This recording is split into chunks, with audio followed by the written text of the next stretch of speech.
welcome back to my channel. My name is Bryce, and this is going to be the episode 2 of my martial arts journey series that I was talking about. In the last one, I kind of realized after reviewing it, I kind of just yapped a lot or rambled on for a little bit and just was kind of went on a rant about the black belt test and all this stuff. But I think today it's important to be a little bit more focused for this entry, especially because I think that'll make a little more sense because I think I repeated myself a lot last time. In reviewing the footage, I think I definitely repeated myself. But anyways, and I mean, I just kind of just did it right there.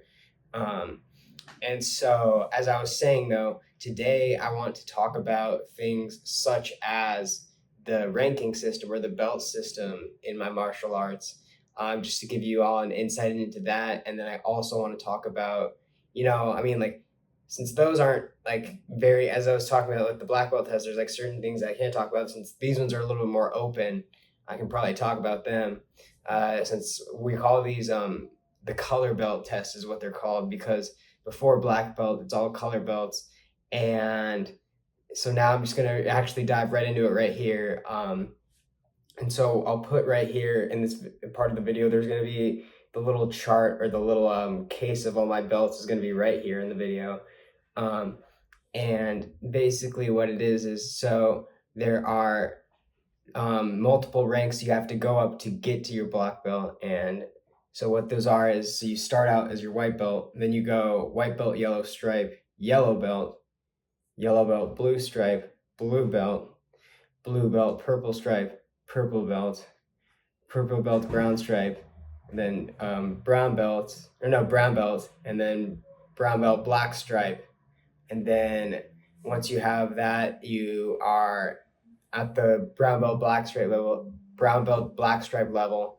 Then you go from there to you're ready for your black belt test. And really it actually takes a few months, could even be years, between when you get your brown belt, black stripe to when you actually make it to your black belt. So it really just depends, especially because that's really the most important time.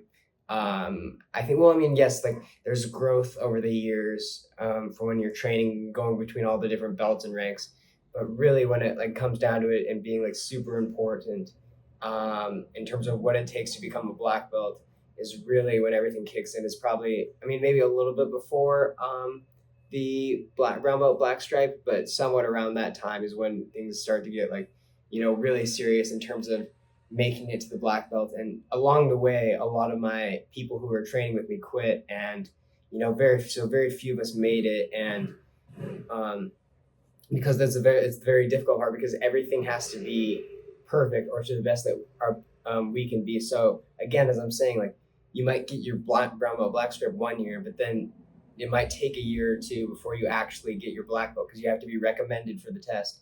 And then once you get recommended by actually doing good in your training, and you need to understand certain knowledge about the test, and or certain knowledge to get ready for the test. And it's about the core really of our martial art and what that knowledge is. And on that, we don't do a lot of tournament style stuff. There is sparring and techniques that we need to do for the test, for the different tests as you go up the ranks. But unlike some other martial arts, we don't have a tournament system. And especially another important distinction is so what we practice, or what I learned, is ITF Taekwondo, which means International Taekwondo Federation Taekwondo. It's a little repetitive, but it's really ITF style of Taekwondo. And so with that, it's a little bit more traditional, and versus the WTF Taekwondo, which is World Taekwondo Federation. And World Taekwondo Federation is more about tournament style. So while I can talk about certain things, I can't really speak too much on how tournaments go, or what the whole process is with that. Especially, since I was in a tournament, as I was saying, but it was really an inter-dojang tournament, because dojo is Japanese and dojang is Korean. It was really inside thing. So it was a very small thing. It wasn't like a world stage or like city, like, or like a whole citywide tournament or anything like this. It was, I grew up in a very small town, so there wasn't really, that sort of thing going on. I think there were a few different martial arts, studios around the area, but that's the big distinction between, and I think the belt system is the same for World Taekwondo Federation. Don't quote me on that. I would have to look that up. And so maybe they have like the same ranking and it might take the same time. But I do know, like, and as part of their training, there's a heavy focus on tournament versus traditional elements, which are present in my martial art.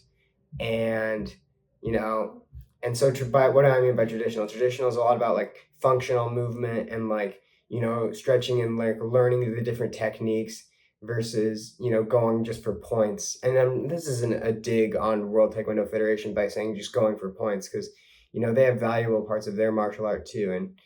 But I'm just saying, like, for ours, it's more about like self-defense and like real life situations and like learning how to deal with that in certain ways. And along the way, and especially when you're on the way to your black belt, you sort of develop other techniques, or you learn about other techniques. And especially me, and I don't know if everybody did this, but for me, like, it's always been important to be knowledgeable on a subject. And so what I would do is, like, I do some research, and I've looked in like old books on other martial arts and then on Taekwondo books as well. And so I did read, some World Taekwondo information as well.